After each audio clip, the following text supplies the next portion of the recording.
Hey y'all, Brendan Abernathy here, artist of Songs from Death Valley National Park. I'm going to take you through track by track about what each song on this album means to me, how it was written, where it was written, and what I hope it means to you. Day by day, I waited for the rain.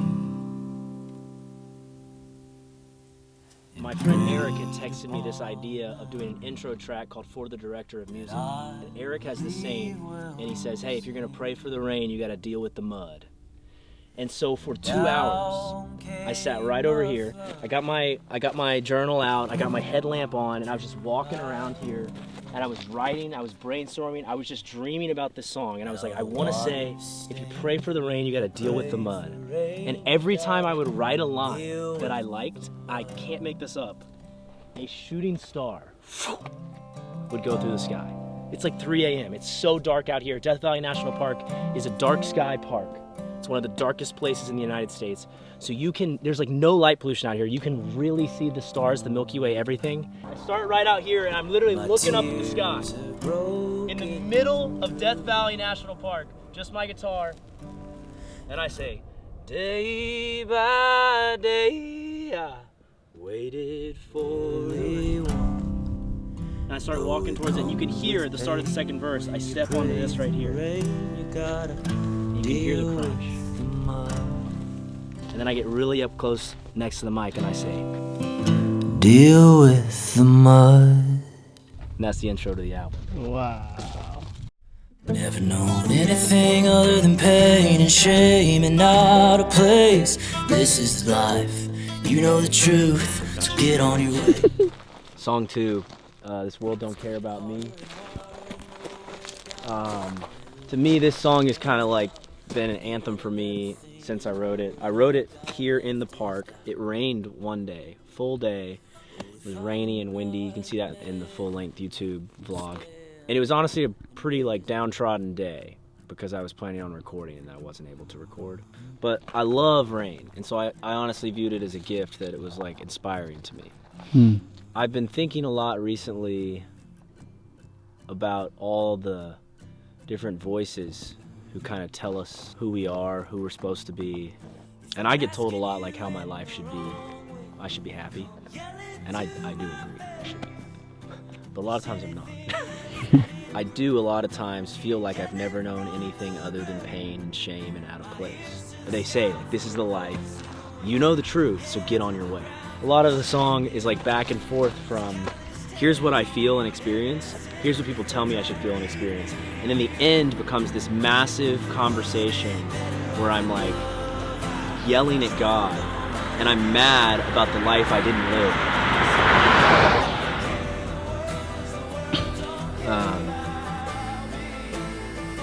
And I love the end. It's one of my favorite moments I've ever written. It feels so anthemic and it's like a massive middle finger, but loving a lot of people in our lives, I think, in the past. With the prayers, P&P Records. Was more full of hope and less full of hurt. I miss things that never were.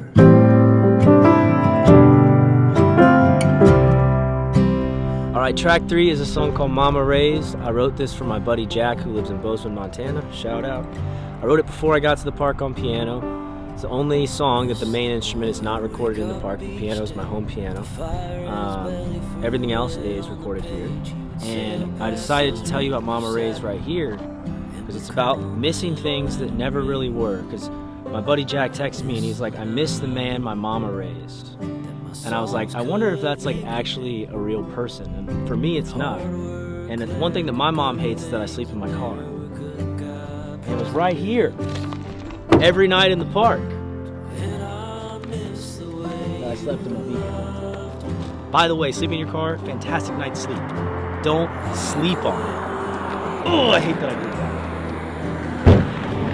Oh. Anyways, sleeping in your car, not that bad. I'll show you some footage in here of me sleeping in my car. I've now said, I hate this video.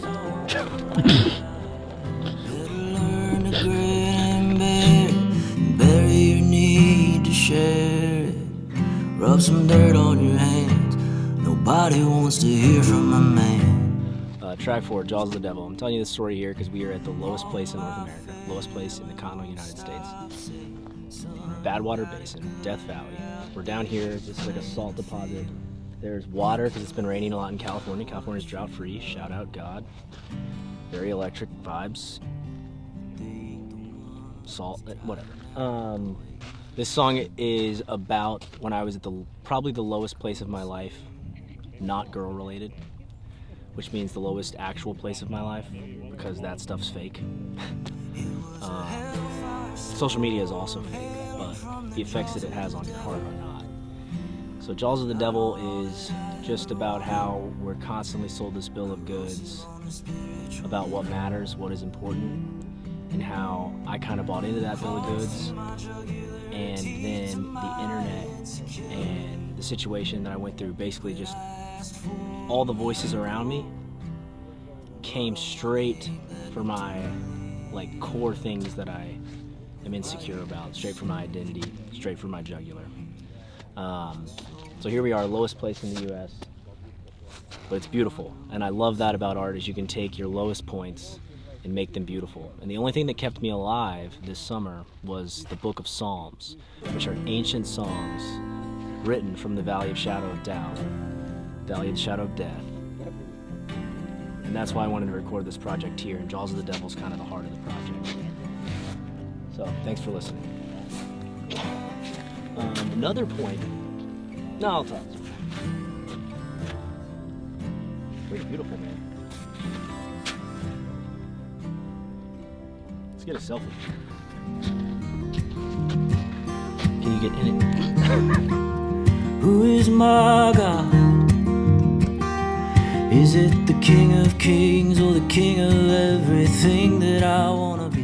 Because the road was closed, it was actually a huge blessing. I dragged my stuff like a half mile down that road. Anyways, I dragged my stuff like a half mile down. If you see that outcrop, I went probably double the distance of that, maybe more. And I set up in the middle of the road for the first night for 4 hours, met an amazing man with an incredible philanthropy that we're benefiting on this project. And I recorded Sheepskin that night, so that's track 5. And Sheepskin is a song that I wrote 4 years ago in Oklahoma. I was incredibly sad. I had a candle in this open Young Life building room, and I was all alone, and just the echo was huge. And I was struggling with the fact that I was trying to be a man of God or a Christian. I was trying to follow God, and every time I felt like I was getting close, I just kept failing and kept failing and kept failing. And I felt like I was living my life for myself, but saying I was living for God. And I still feel like that a lot of times. And so I wrote the song that night. That's what it's about. I recorded it right out there. It's basically just guitar and vocal. Please don't touch my arm and tell me it means nothing. Track 6 and 7, Ghost Part 1, and what came to mind, I recorded about this time of night.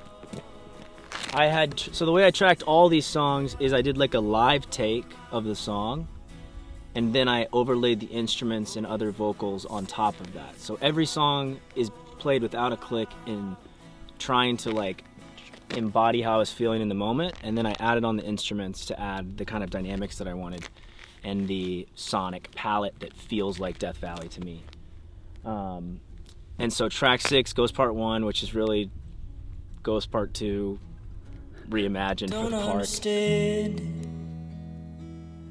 the way that it starts as just a flicker in the eye.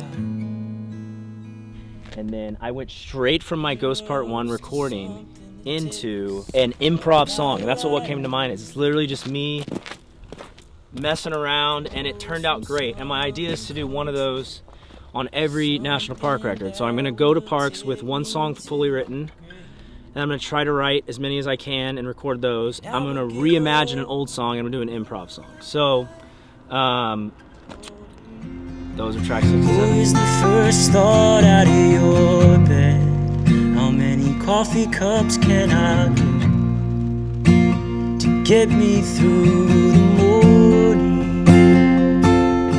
All right, track 8 is Never Run Too Far, oldest song on the record. I wrote this back in 2019 in Austin, Texas, the exact same day I wrote You Are Loved in an imploded Hooters parking lot. I was very depressed. But I also had the realization that it doesn't really matter what I go through in life. God's going to be there for me. People I love are going to be there for me. And that became incredibly true this year, or in 2025 for me. And so I decided it was a beautiful song to put at the end of the record. I had gotten a sample of the rain in my car the day that it was raining. And so it was pretty cool to have the bookends of For the Director of Music having like the imagery of the rain, and then there's imagery of dryness throughout the record, and then it ends with that rain sample, and I really love that. But this record was really cool to make, insanely challenging. You can just like recording outdoors in the elements is really hard. Writing songs and then recording them without like an iPad or lyric in front of you so you don't know the lyrics, also insanely hard. That's why if it sounds like I'm messing up lyrics, I am, because I wrote them that week. But in closing, I'm really excited for the rest of the project, and we'll be releasing the next national park soon on the heels of this one. Here comes a car, and I look like an influencer. He was in a truck, so he definitely thinks I'm whatever. In closing, I'll say this. Death Valley National Park is an arid wasteland. There are no trees, there is no shade, it is hot, it is low, but it is quiet, and it is dark, and in that darkness is some of the most beauty I've ever seen. Tyler just got out of the car, and what's your take on the night sky, Tyler? It's the smallest I've ever felt. Wow. Can't see it.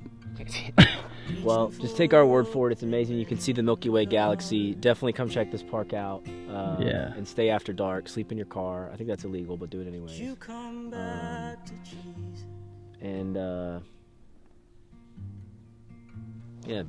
I don't know.